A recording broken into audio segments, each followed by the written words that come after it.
जन्मताच एकमेकांशी जुळलेल्या रिद्धी आणि सिद्धी या चिमुकल्यांच्या चेहऱ्यावर सध्या हसू फुललंय. कारणही तसंच आहे.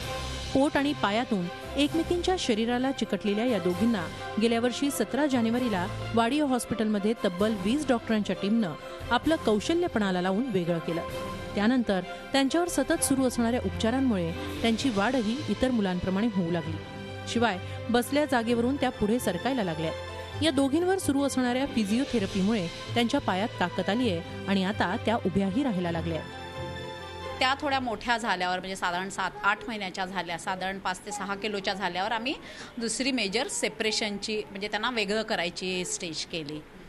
ती भरपूरच कठीण होती.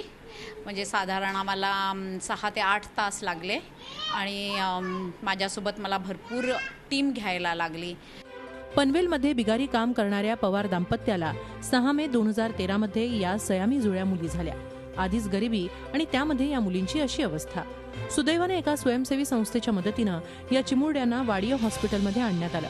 त्यानंतर तब्बल 3 महिने या मुलींना ICU मध्ये ठेवण्यात आलं होतं. यानंतर अत्यंत अवघड असं ऑपरेशन यशस्वीरित्या पार पाडत या 2 बहिणींना वाडियामधील डॉक्टरांनी स्वतंत्र केलं. या मुलींच्या उपचाराचा खर्चही वाडिया हॉस्पिटलच करतंय. उन्हीं हमारे डॉक्टर्स को दाद देती हूँ कि इतने कॉन्फिडेंस से उन लोगों ने हर एक सर्जरी परफॉर्म की और उसका आउटकम आज हमारे सामने हम देख रहे हैं कि ये 2 बच्चे दोनों जिंदा है और दोनों अब चलने की तैयारी में है. दोनों अपने पैरों पे उठ सकते हैं.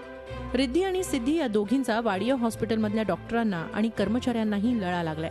त्यांच्या बोबड्या बोलानं वाडिया हॉस्पिटलमधल्या प्रत्येकाला आनंद झालाय. देवेंद्र कोल्हटकरसह bureau report, Zee media, Mumbai. Zee 24 तास रहा एक पाऊल पुढे.